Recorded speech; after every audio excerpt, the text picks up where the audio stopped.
lo volvemos a... lo pueden volver a escuchar. Bueno, vamos a Marta, una arrancar. pregunta. Sí, No me fijé recientemente. ¿La fecha para la entrega del siguiente TP está subida en algún lado? mira, este TP es largo. Todavía no se lanzó el TP.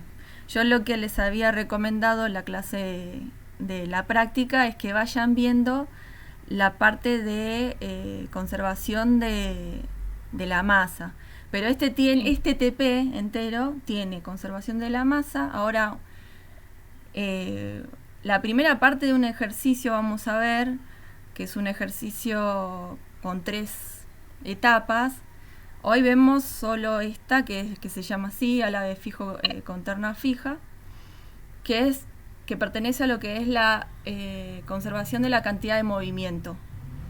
Después la clase que viene, o creo que va a ser la clase que viene, vamos a ver una seguidilla de clases prácticas. Igual lo tengo que confirmar con Horacio, pero seguro es así. Vamos a seguir viendo conservación de la cantidad de movimiento, porque bueno, es un tema que es bastante, que hay que estarle bastante encima. Y además después nos falta lo que es conservación de la energía, que es lo último que vieron con Horacio en la parte teórica. Hacer un ejercicio sobre eso. O sea que falta para lanzarse este TP. Es el más largo de todo el año. Pero bueno, yo les había recomendado que vayan viendo la primera parte del TP, que es lo que vimos la clase anterior. Les aviso que no vayan viendo los ejercicios porque recién empezamos a resolver de una manera, faltan otras disposiciones, o sea, falta darle un poco más de práctica a esto como para que ustedes puedan recién empezar a ver los ejercicios que tienen que ver con conservación de la cantidad de movimiento. Así que no es que lo que vemos acá ya está, así se resuelven los ejercicios de cantidad de movimiento y listo. O sea, no, vamos a tener que, se sigue, e inclusive acá donde ven que dice álabe fijo con terna fija, esto significa que acá el álabe yo lo tengo fijo, es un álabe fijo. El que viene va a ser álabe móvil, o sea, acá le vamos a poner unas rueditas, el chorro de la boquilla va a salir y el chorro va a empujar al álabe. Ese con terna fija y después otro igual a ese pero con terna móvil, es decir, la terna sigue al carrito que se está moviendo. Así que tenemos unas, unas Sí, clases, unas cuantas. claro. Igual, Igual, un comentario, lo que decía Natalia es así, pero por ahí lo que sí pueden ir viendo del trabajo práctico número 2 es los problemas que tengan, que reconozcan que son de aplicación de la ecuación de conservación de la masa, como para que vayan haciendo... sí, sí, eso eh, se los había recomendado la vez pasada, inclusive bien, ya me empezaron a hacer consultas sobre eso, buenísimo. así que, claro, eso ya lo están haciendo. Lo que sí les decía era que no, que ahora no se metan, o sea, hoy terminamos con digamos, se puede decir, parte de todo lo que es de la cantidad de movimiento, o sea, que no sigan viendo lo que es, que no se metan a ver los de cantidad de movimiento porque Claro, es recién empezamos. claro, exactamente. Así que bueno. Bueno, vamos Bueno, a comenzar. A ver que voy a cerrar un poquito acá estas ventanas. Que me quedaron... ahí estás. Bien. Bueno, acá leemos el enunciado. Dice, un chorro de agua sale por una boquilla de área AB a una velocidad VCH, que sería la V del chorro, comúnmente le decimos velocidad del chorro. E impacta con un álabe fijo. ¿Cuál es la fuerza ejercida sobre el vínculo en A? Entonces, lo primero que hacemos, a ver si me sale la magia. ¿Sí? No, no quiere saber. Ahí está. Primero, como ya venimos trabajando, es plantear el volumen de control. En este caso lo planteamos en el álave. Disculpe una consulta. ¿Sí? ¿Está grabando? Sí, pero no lo grabo del No hay Zoom. problema, pero... Yo lo grabo con otro gracias. programa. No, por favor. Bueno, entonces, como les decía, planteamos el volumen de control y nuestro sistema de referencia, que va a ser una terna fija, inercial, en lo que sería el jet, el chorro. Bien, y después, bueno, ¿qué hacemos? Acá pusimos la ventana, está la ventana de entrada al álave del chorro y la ventana de salida, la número 2, cuando ya pega todo esta curvatura, el fluido. Entonces tenemos que saber, bueno, cuál es la fuerza ejercida sobre el vínculo A. O sea, la fuerza que está ejerciendo el agua a este sector del álave. Así que bueno.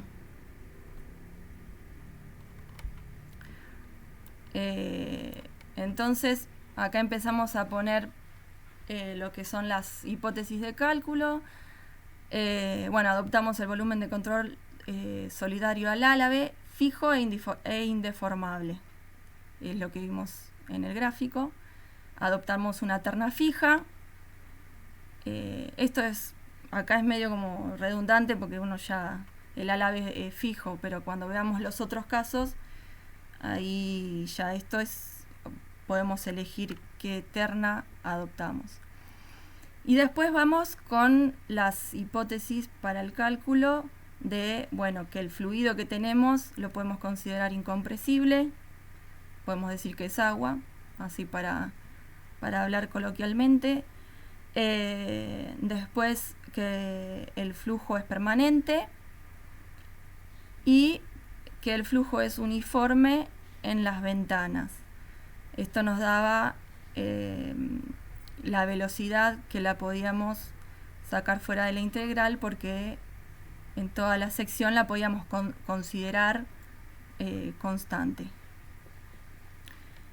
Y no consideramos las pérdidas viscosas. Esto es importante, ahora lo vamos a ver por qué a medida que avancemos. Bien, entonces, ¿qué hacemos? Planteamos la ecuación de la cantidad de movimiento, que esto, si se acuerdan, era todo lo que era referido a las fuerzas exteriores, o sea, plantear la ecuación de cantidad de movimiento, podríamos estar hablando que es la segunda ley de Newton, fuerzas, y la sumatoria de las fuerzas igual a la masa por la aceleración, en donde la masa por la aceleración podríamos hablar que es la variación de la cantidad de movimiento. Otra forma de expresar esa ecuación. Entonces lo que nosotros hacíamos es, bueno, decir de las fuerzas exteriores, qué fuerzas exteriores podíamos estar hablando para desarrollar, y después la transformación con el volumen de control, con lo que es la ecuación de transporte de Reynolds, que en este caso nosotros teníamos las propiedades intensivas cuando hacíamos conservación de la masa, era igual a 1 porque era la masa, y en este caso es la velocidad. Entonces acá ponemos lo correspondiente a la cantidad de movimiento, que es la velocidad, en cada uno de los términos, tanto en lo que ocurre en el volumen de control como lo que ocurre en la superficie del volumen de control. Bien, entonces ya podemos ir haciendo algunas simplificaciones, como por ejemplo la de las presiones. ¿Por qué? Porque el fluido que yo estoy tomando, voy a ver si puedo ir para atrás, está ahí está. Acá sale el chorro y entra a mi volumen de control, que mi volumen de control está en las condiciones atmosféricas, o sea, todo lo que está en el volumen de control está sometido a la atmósfera. Entonces, la presión absoluta va a ser la presión atmosférica menos la presión atmosférica es igual a 0. O sea, esta presión, que es la presión manométrica que vamos a poner acá, al tener el fluido que estoy haciendo, digamos, el estudio está en las condiciones de la atmósfera, ya esto hace que se simplifique. Bueno, después las resultantes, lo que estamos buscando, la reacción, digamos, todas las fuerzas de superficie que afectan al fluido, porque en realidad estamos buscando en realidad el negativo, lo que le hace el fluido a mi álave, pero nosotros ahora estamos viendo lo que le pasa al fluido. Igual lo aclaramos al final del ejercicio, eso que les acabo de decir, por si quedó medio en el aire. Y acá lo debido a las fuerzas de cuerpo, que habíamos visto que si el fluido no estaba afectado por campos que fueran electromagnéticos, esto lo podíamos considerar como el peso del fluido. Después, bueno, acá por la hipótesis 2 de flujo permanente, habíamos dicho que todas las propiedades del fluido y del volumen de control que no varíen con el tiempo, se cancela esta expresión. Y lo que ocurre en las ventanas. Entonces, teniendo esto, pasamos a la siguiente filmina y nos va a quedar de esta manera. Esperen que corro esto. ¿Puedo hacer una pregunta? Sí. ¿Podría explicar de vuelta por qué el término del lado derecho era 0, el primero? Espérate que me apareció algo. Ya cambio, Quiero cambiar la filmina para volver a la anterior. Ahí está. Ahí se me pasó. Bueno. Sí. El del flujo permanente. Porque todo lo que dependa del tiempo va a ser igual a 0. ¿Qué significa eso? Que las propiedades, la velocidad, la densidad, el volumen de control, van a ser constantes en el tiempo. Entonces, si son constantes, cuando yo derivo algo que es constante, se me anula. No sé si... Sí, me faltaba lo del volumen de control, que es verdad que es fijo. Claro, exactamente.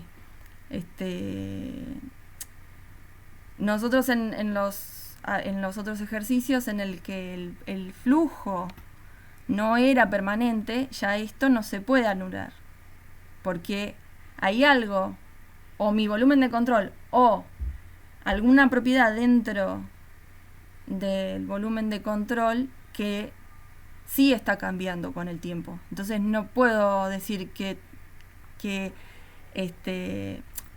si lo veo así, o sea, siempre depende de las condiciones del ejercicio.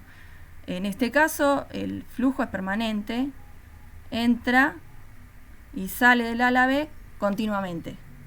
Entonces, el flujo es permanente, por ende, si depende del tiempo, ya lo puedo si nada depende del tiempo, ya lo puedo cancelar. Profe, una consulta con ese término. ¿Tiene que ver también con respecto a que el volumen del control sea fijo? Porque si tomamos un volumen de control variable, fijo, que varía, esa derivada no es esa, ¿no? Exactamente. Es como el caso que habíamos visto de la vez pasada, que nosotros teníamos el volumen, no me acuerdo si era el caso 1 o el caso 2, que el volumen de control se deformaba con el tiempo, ahí ya no podíamos cancelar esta ecuación.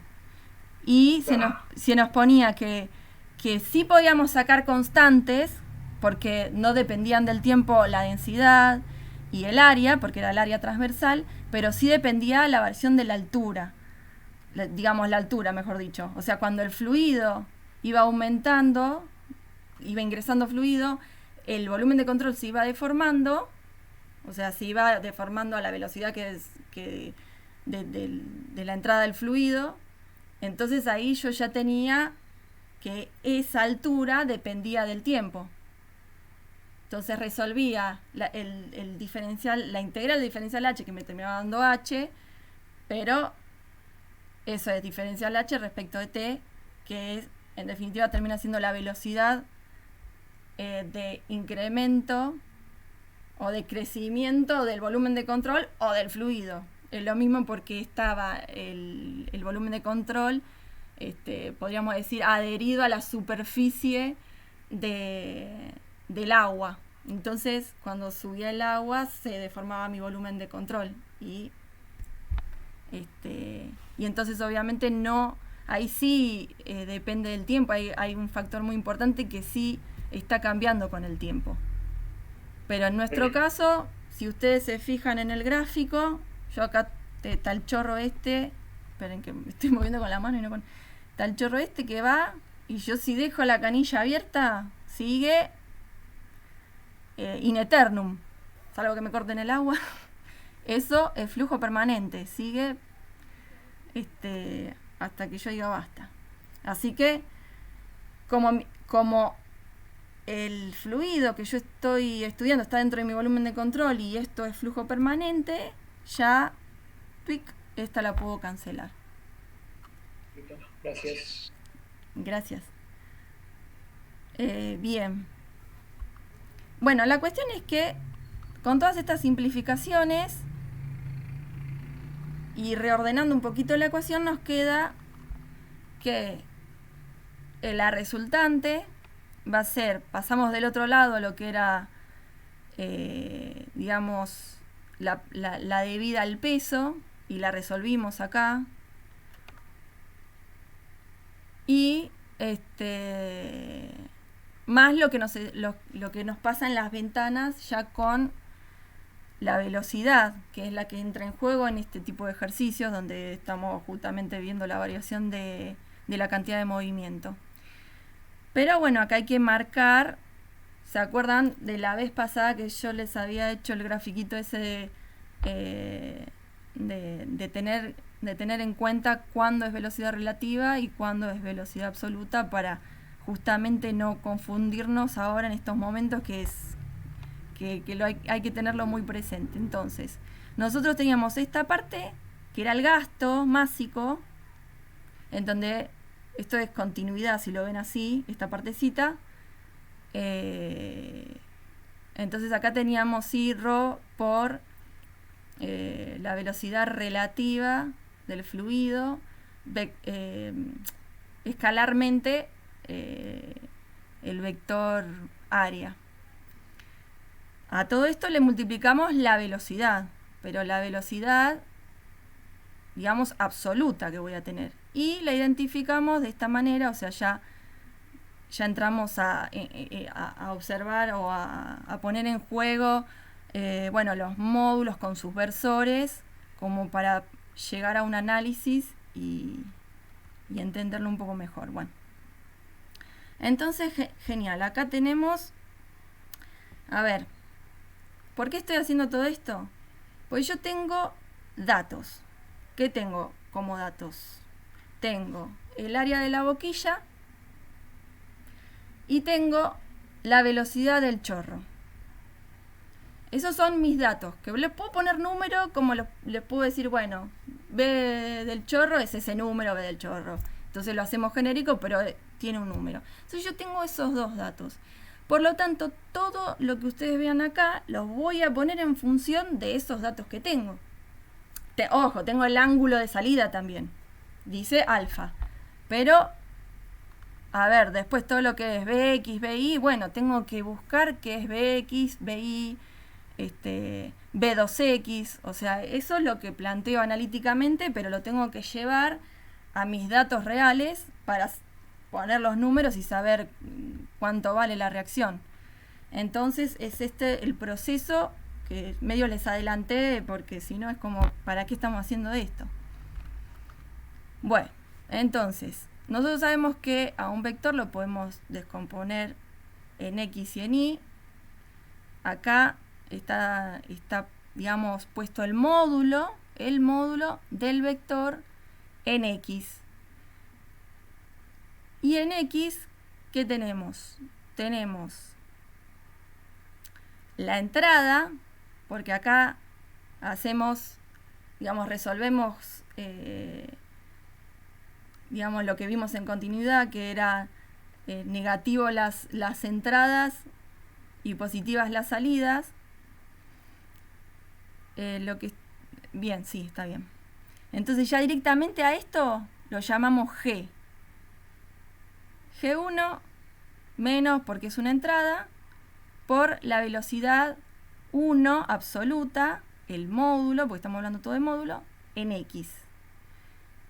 Y G2, o sea, la salida, lástima, ve, acá me hubiera gustado tener el gráfico así. La salida de G2 por la velocidad absoluta, esta que está acá, del chorro, ¿sí? A la salida en X. Y acá, ¿qué es lo que tenemos en la dirección de Y? Entonces, lo mismo. En Y, ¿qué tenemos? No sé, yo lo pongo, después vemos si lo tenemos o no. Pero la velocidad en 1 en Y menos G1, que bueno, ya saben que esto no está porque el chorro es solamente en dirección de X, más la velocidad en 2 en Y por el gasto másico 2 más el peso. Bien, entonces aplicamos continuidad. ¿Para qué? Para asegurarnos esto, que el caudal de entrada sea igual al caudal de salida. Bien, entonces esto es siempre. Usamos las mismas hipótesis porque es el mismo fluido y es el mismo ejercicio. Entonces ya sabemos que flujo permanente esto no va. Analizamos la entrada y la salida, nos queda que el gasto másico 1 es igual al gasto másico 2. Lo abrimos un poquito, lo podemos hacer como caudales, pero lo que me interesa acá es esto que me está tapando. Ahí está. Es que ustedes vean el siguiente paso. Vamos a aplicar Bernoulli, que no se llegó a ver en la teoría, pero después yo les voy adelantando acá, después más adelante se va a ver. La ecuación de Bernoulli la planteamos. Para poder plantear la ecuación de Bernoulli tiene que ocurrir también ciertas hipótesis, que son la de que el flujo tiene que ser uniforme, permanente, incompresible y tiene que transcurrir a través de una línea de corriente. Esto después lo van a ver mejor más adelante, pero yo lo que tengo que ver acá es, analizando esta ecuación,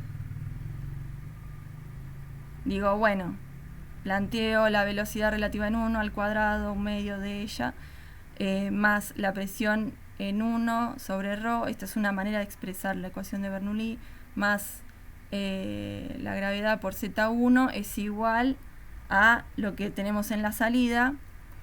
Vemos que, bueno, las presiones habíamos dicho que son 0 porque está en en el medio ambiente, las alturas en este ejercicio no me lo dan como datos, si quiero no las puedo considerar, puedo decir que este árabe está acostado y no hay altura entre 1 y 2.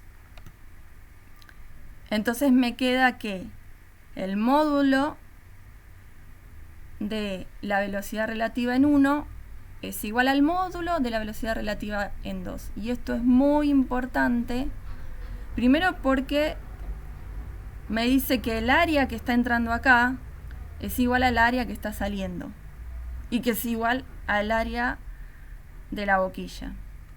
Y segundo, que es que el módulo, o sea, el largo de la velocidad del chorro es igual al largo de la velocidad del chorro a la salida. Que eso es muy importante para, con los datos que estoy manejando, poder hacer los cálculos.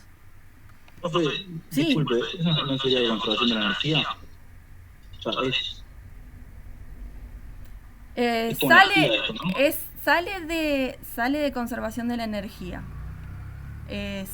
Pero no es la ecuación de conservación de la energía. Primero tiene que cumplir esta. Sí. Sale de ahí. B cuadrado, no es que sale de ahí, se aplican estas hipótesis, y se llega a una constante que esto si ustedes no le ponen los subíndices, esto es una constante. Pero es una constante cuando a través de una línea de corriente, o sea, se tienen que dar condiciones en el fluido para poder aplicar esto. Eso es lo que Bernoulli descubrió. ¿Qué quiere decir? Que si yo me voy a otra línea de corriente de diferente valor, esta constante va a ser seguir siendo una constante, pero va a cambiar el valor de esa constante. O sea, se aplica cuando ocurre esto en el fluido. O sea, después lo vamos a volver a ver, pero básicamente Bernoulli descubrió que podemos tener esta igualdad siempre y cuando se cumplan estas condiciones. Una de estas condiciones no se cumple y esto no es aplicable. Que nosotros sabemos, hay flujos que no son permanentes, entonces no se puede aplicar Bernoulli.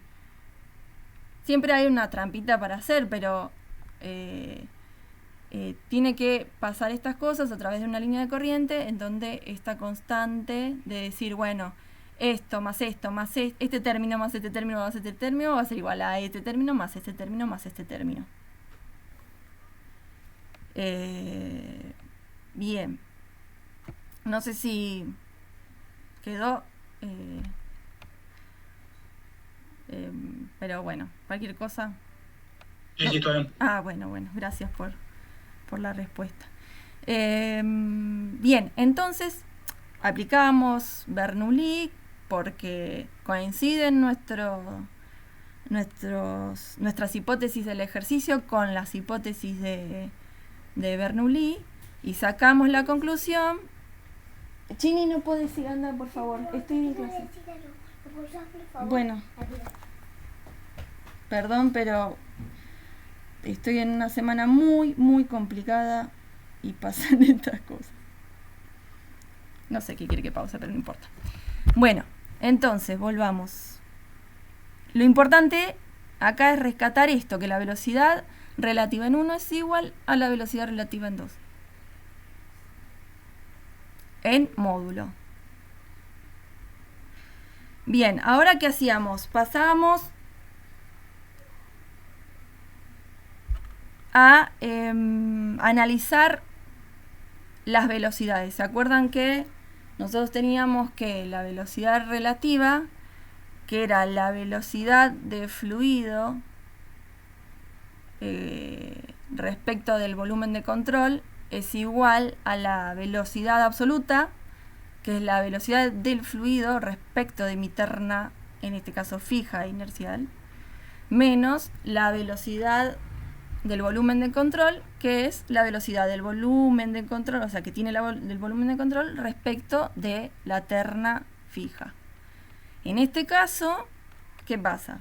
El volumen de control está fijo, por lo tanto, la velocidad del volumen de control es igual a 0 y nos coinciden que la velocidad relativa es igual a la velocidad absoluta. Los vectores, o sea que otro dato importante. Y ahora analizamos la ventana. ¿Qué sucede en la ventana 1 con respecto a lo que son las velocidades? Después nos metemos con la fuerza. Entonces, la velocidad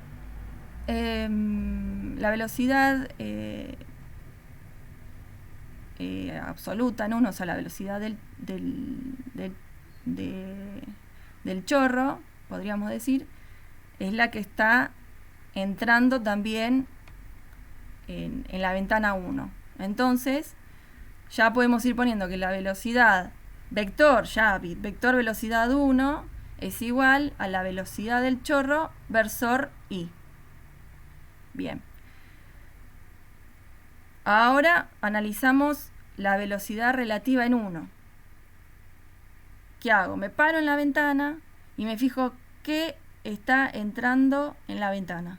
O sea, básicamente, eso es la velocidad relativa. Me paro en donde estoy. Ahora estoy en esta ventana, me paro acá.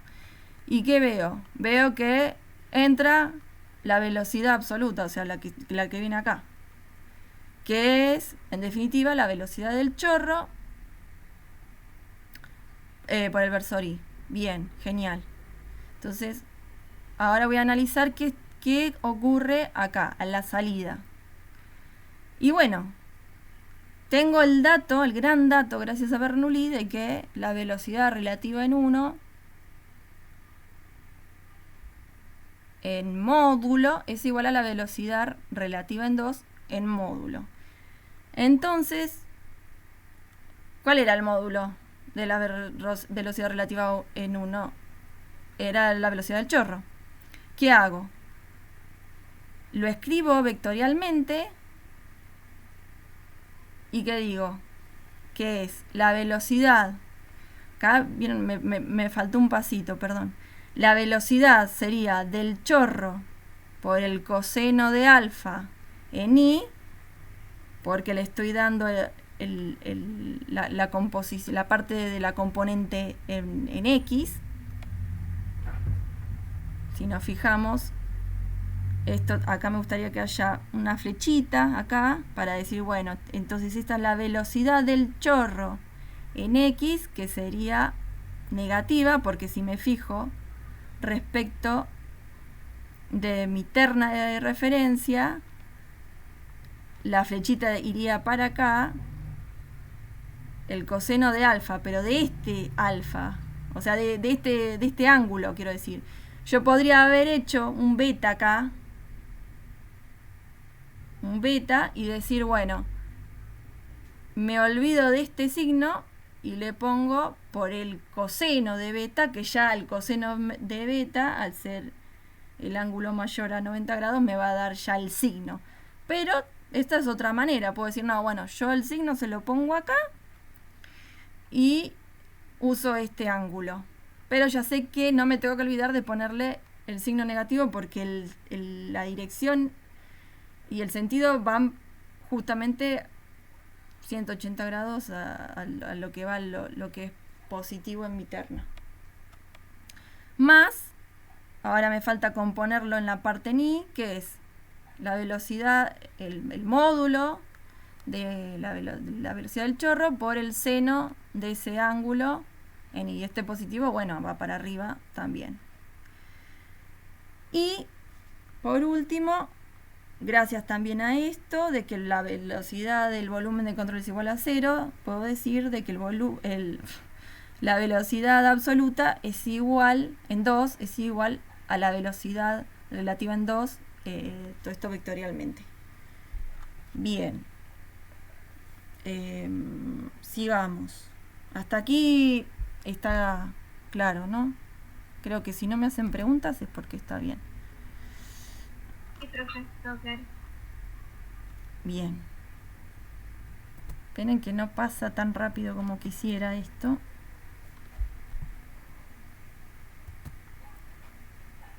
Bueno.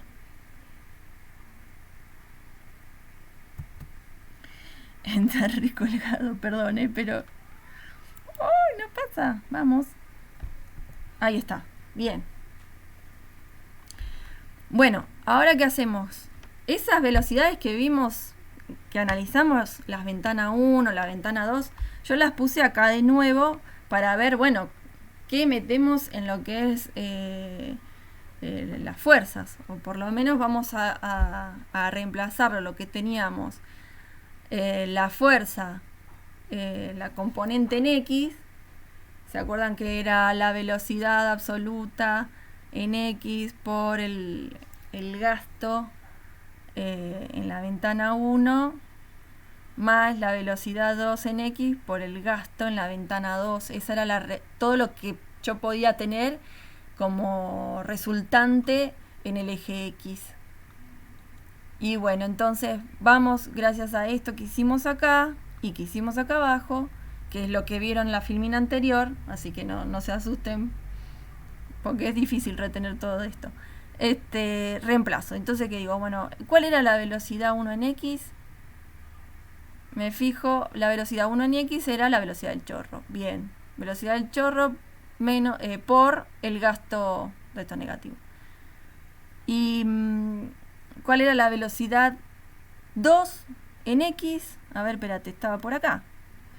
Velocidad 2 en X. Era así, era menos la velocidad del chorro por el coseno de alfa.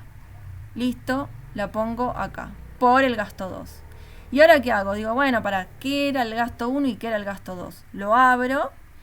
El gasto 1, ¿qué era? Era la velocidad relativa en 1, que es la velocidad del chorro, por el área 1, que por Bernoulli y por continuidad habíamos dicho que era el área de la boquilla. Ven que yo ya estoy poniendo todo en función de los valores que me dan de dato numérico, si lo quieren ver. Cuando ya salimos de X, Y, de las coordenadas, esto ya son números.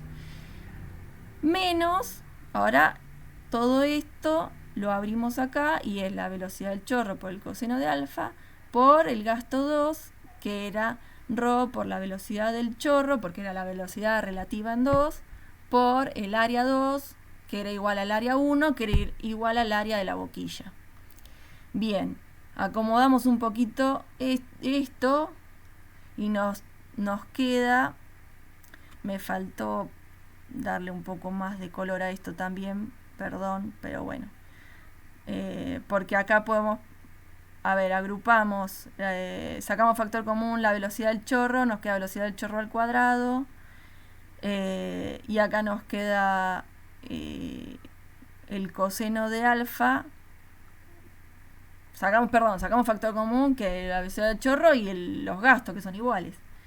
Y entonces acá nos va a quedar menos coseno de alfa, que lo pusimos acá, y menos 1, que está acá. Yo también le podría dar un poquito más de rosca y haber dicho 1 más el coseno de alfa, y paréntesis, ponerle un negativo acá, menos todo esto. Pero bueno, estamos hablando siempre de lo mismo, o sea, con plantear esto alcanza.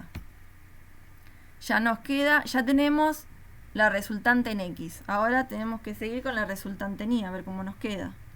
Pero ustedes ven acá que todo me quedó en función de los datos que yo tenía. Ya dejé de tener X, Y, lo que sea, para tener números, porque el área de la boquilla es un valor, la velocidad del chorro es un dato, el ángulo de acá es otro dato, así que la densidad es otro dato. Son todos datos, no tengo nada que no haya resuelto. A ver, bien, paso rápido. Bueno, otra vez, agarramos resolvemos la resultante en Y, y ya habíamos sospechado de que acá la velocidad en Y, en la entrada no hay, así que este término se me cancela. Y voy a ver qué tengo en la velocidad, qué tengo con lo que habíamos hecho del análisis de las velocidades. La velocidad 2 en Y vemos acá que era la velocidad del chorro por el seno de alfa. O la tenemos acá, bueno, tomamos solo esta parte. Por el gasto 2, que otra vez era ρ por la velocidad relativa en 2, que era la velocidad del chorro, por el área 2, que era el área de la boquilla. Y le sumamos la masa por la gravedad, que era el peso. Otra vez agrupamos y nos termina quedando este término. Después, bueno, esto es lo que les decía al principio, que dice: luego la fuerza ejercida por el agua sobre el vínculo es F, igual a esta resultante negativa, porque nosotros hicimos un análisis de lo que le pasa al fluido, al agua. Siempre es sobre lo que le pasa al fluido. ¿Qué fuerzas exteriores actúan al fluido que tengo en mi volumen de control? Pero el problema, a mí me estaba preguntando qué está pasando en el álave, en el vínculo este. Así que sería esta respuesta negativa. Así que bueno, pensé que iba a tardar más. Hasta aquí llegamos, chicos. Este es el caso del álave fijo con terna fija. La clase que viene veremos el álave móvil con terna móvil. La verdad, nada, hicimos rápido. Si tienen preguntas, pregunten. Profe, yo tengo una consulta. ¿Por qué sacamos la última conclusión, que F es igual a menos R? No sé si lo dije y no lo escuché o... Te lo digo.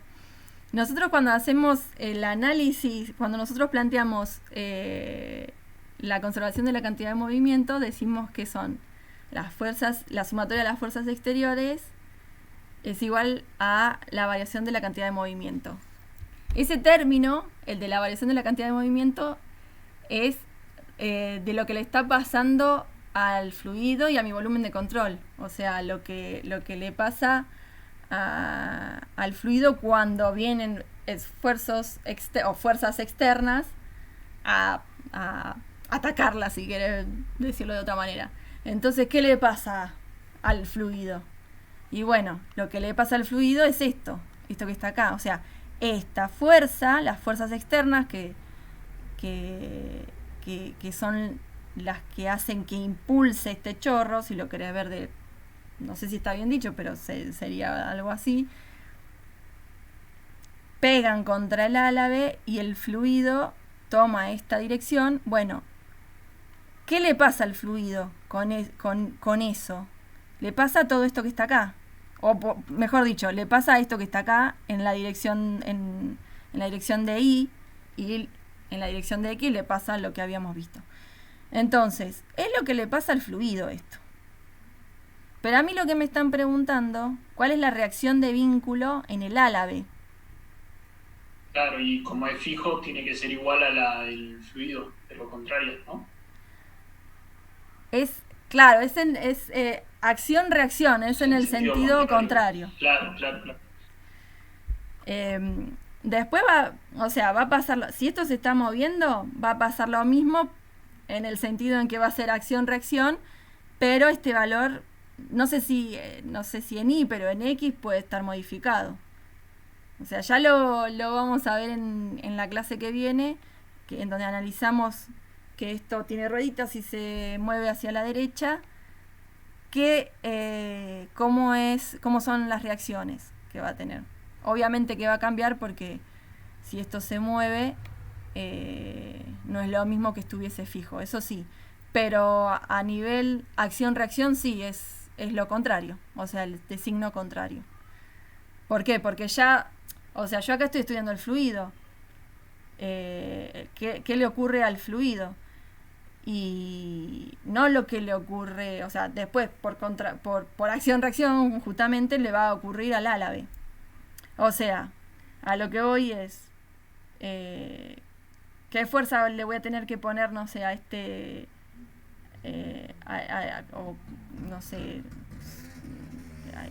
esta unión para que se banque el fluido, digamos, la reacción que está teniendo el fluido. Por eso es de signo opuesto. No sé, lo habrán... Claro. Es lo mismo que se ve en física, cuando se cambia. Sí. Gracias. No, por favor. Bueno, así que la clase que viene seguimos con es como este, con rueditas, y sí vamos a ver los dos casos, que es si la terna esta está fija o si la terna acompaña el volumen de control, que es otra manera de plantear el ejercicio. Es otra manera de plantearlo, nos tiene que dar el mismo resultado. Es como lo que vimos en continuidad, no importa qué sistema de referencia elijo o qué volumen de control elijo, esas son condiciones que yo le impongo a algo que me tiene que dar el mismo valor. O sea, la fuerza va a ser la misma tomando una terna fija o una terna que se mueve con el volumen de control. Así que bueno, por hoy terminamos temprano, no sé. Una pregunta. Pregunten.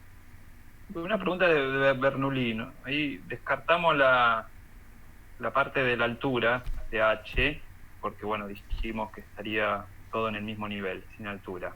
Que si hubiésemos, nada, estoy imaginando nomás. Sí.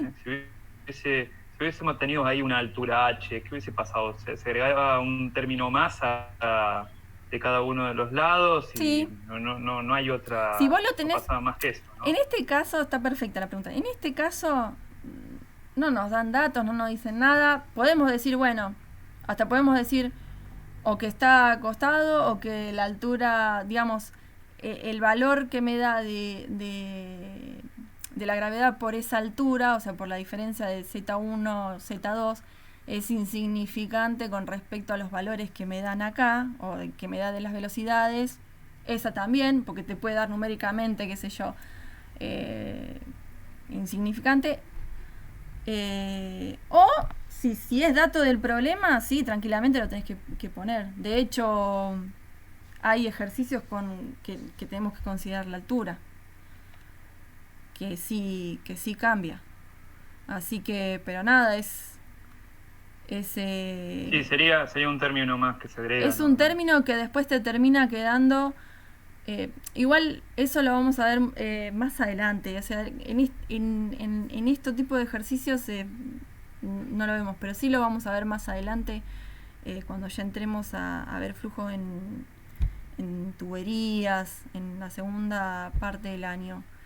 Y ahí está. ¿Puedo hacer un comentario sobre eso? Sí, por favor. Bueno, el tema de, a ver, acá la aplicación de Bernoulli acá y qué pasaría, por ejemplo, si hubiera alturas. Bueno, para tener varias cosas en cuenta. Primero, Bernoulli, la vamos a ver, es una ecuación que se aplica con todas esas hipótesis que puso Natalia ahí, ¿no? En realidad, digamos, en esa situación que ustedes ven ahí, hay fricción viscosa entre la pared y el fluido.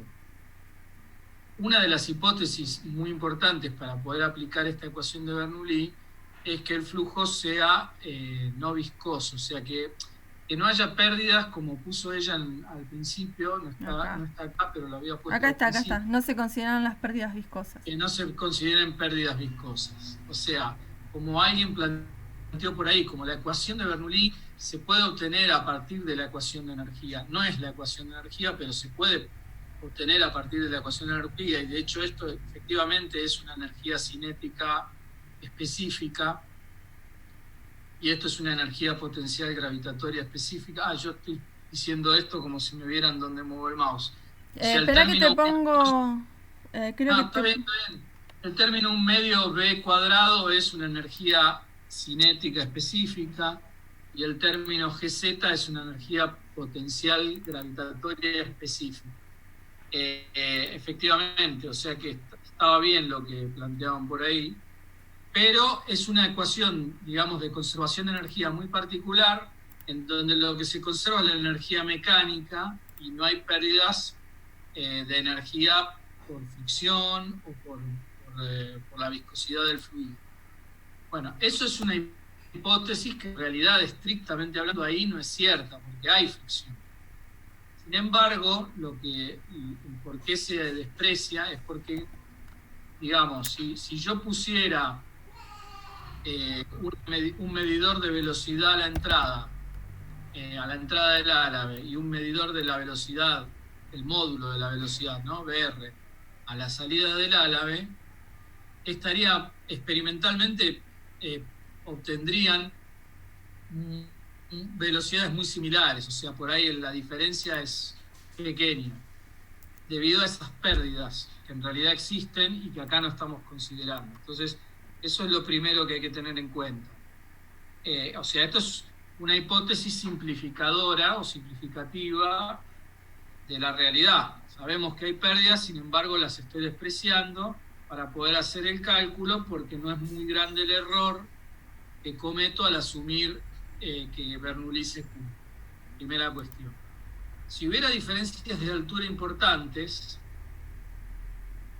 en este tipo de dispositivos donde esto se utiliza, típicamente esto lo van a ver usar en álabes de ruedas Pelton o en álabes de turbinas, o en ese tipo de aplicaciones, donde de pronto hay alguna aplicación práctica de esto. Una rueda Pelton es como una turbina de agua, ¿no? Se tiran varios chorros de agua, tiene varios álabes y produce un movimiento rotativo, y bueno, eso después se utiliza para generar energía eléctrica. Bueno, ahí se aplica esto. En general, para las dimensiones que tienen estos dispositivos, realmente considerar las diferencias de altura, como decía Natalia recién ahí, el término 1 medio b cuadrado va a ser mucho más importante que el término GZ. Así que es otra simplificación que uno hace, estrictamente hablando, tal vez no sea verdad, o sea, puede haber ahí una diferencia de altura. De hecho, ahí en el gráfico alguna diferencia de altura hay. ¿Sí? No sería Z, sería ni, como puso los ejes ahí.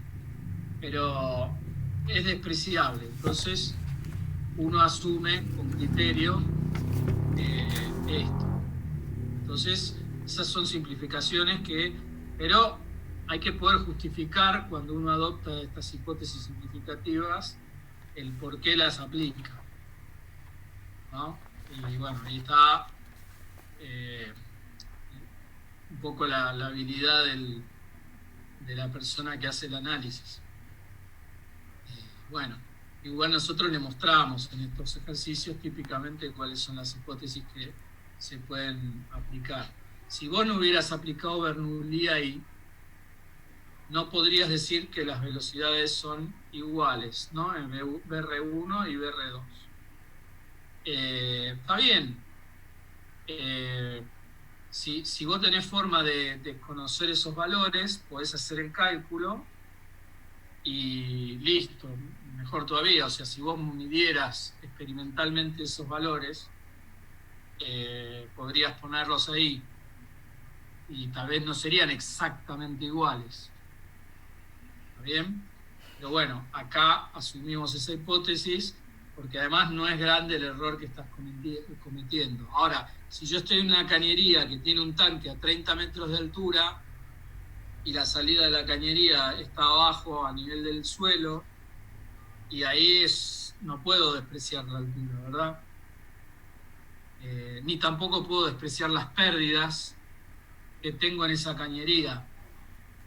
No puedo aplicar Bernoulli así directamente. Bueno, ese es un criterio que de a poco tienen que ir ustedes adquiriendo a medida que vayan resolviendo problemas. Nada, eso quería comentarles. Gracias. A mí me quedó una única duda. No entiendo muy bien de dónde sale el gasto másico. La verdad, cómo se usa, por dónde sale. A ver. No me quedó claro.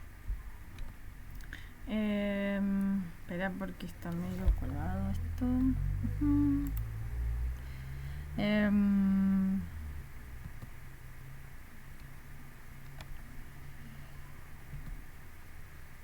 Acá cuando, no sé si irme acá o en esta.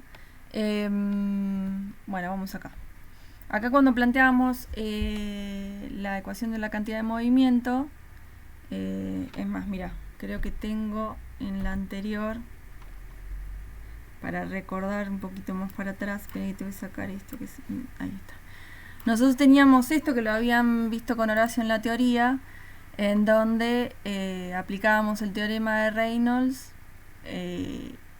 al principio de conservación de la cantidad de movimiento, y nos daba en el sistema, o sea, teníamos ρ diferencial de volumen por la velocidad absoluta, todo esto lo integrábamos, o sea, es esta igualdad, bien, nada más que en lo que sería la integración de la masa por la velocidad, esto que está acá. Entonces, ¿qué teníamos? Teníamos para aplicar el transporte de Reynolds, no sé si me estoy yendo muy atrás, pero bueno, no importa. Teníamos el n, que era las propiedades extensivas, y el eta, que eran las propiedades intensivas. Entonces lo derivamos respecto de la masa y nos quedaba que las propiedades extensivas iban a ser la masa por la velocidad, en este caso, ¿no? Y la intensiva es la velocidad. En el caso de masa, acá teníamos 1. Entonces había que reemplazarlo. En este caso tenemos las fuerzas exteriores a la variación, a lo que le pasaba al volumen de control respecto al tiempo, o sea, si engordaba o adelgazaba. De esto teníamos multiplicado eta, que para la cantidad de movimiento es la velocidad. Pero esto que tenemos acá es el gasto másico. Cómo varía en lo que es el volumen de control. Y después teníamos también el eta acá, que en este caso es la velocidad multiplicado por el gasto. Pero en la superficie del volumen de control. O sea, ¿qué es lo que entra y lo que sale de la superficie del volumen de control? O sea, si te fijas, o es más, si estás medio perdido, le pones las unidades y te vas a dar cuenta que esto te va a dar un gasto másico, gasto másico, porque tenemos el ρ, también puede ser un caudal o gasto volumétrico. Sería la variación de la masa a lo largo, ya sea del volumen del control o de la superficie de control a lo largo del tiempo, o sea, cuando entre, o sea, de la variación de la entrada a la salida. ¿Sí? Exactamente, es el caudal, si querés verlo, el caudal másico a la entrada y el caudal másico a la salida. Sería, hablando en criollo, lo que es, y el caudal depende del tiempo. Pero es constante, o sea, depende del tiempo, eso es una manera de decir, porque ahora me vas a decir, bueno, ¿y por qué no estoy cancelando esa? No, es un caudal constante que está entrando, eso es lo que quiero decir. O sea, básicamente me entran, qué sé yo, 3 litros por hora de agua en el tanque. Entonces, pero esos 3 litros por hora son constantes. No es que a los 2 minutos va a ser 5 litros, entonces ahí sí está cambiando. Y entonces ya no lo puedo considerar permanente.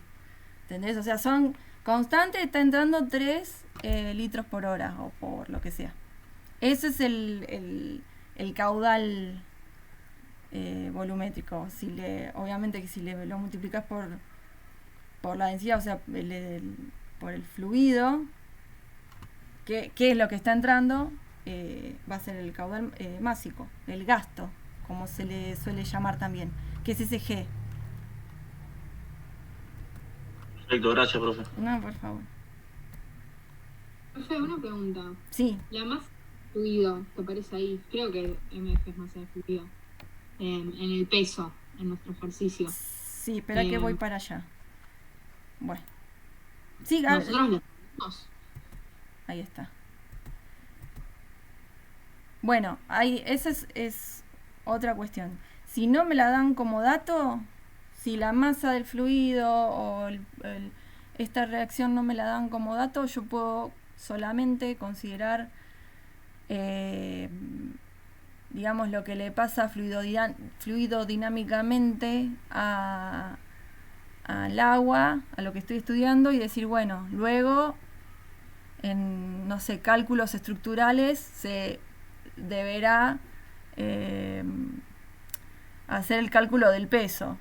O sea, si no me lo dan como dato, no lo puedo decir, lo puedo sacar y decir no tengo el dato. Tranquilamente se calculará en otro sector del informe. Pero sí, se puede, o sea, lo podés no considerar el peso, o sea, es el peso del fluido. O sea, si no te lo dan... En este ejercicio no te lo dan, me parece. Y aparece ahí al final de todo. Sí, pero esto decís. Sí. Sí, podés no ponerlo también y decir que se considera o se puede despreciar, y si no lo querés despreciar, lo decís que se calcula en el cálculo estructural del sistema. Amanda, andate. Ok.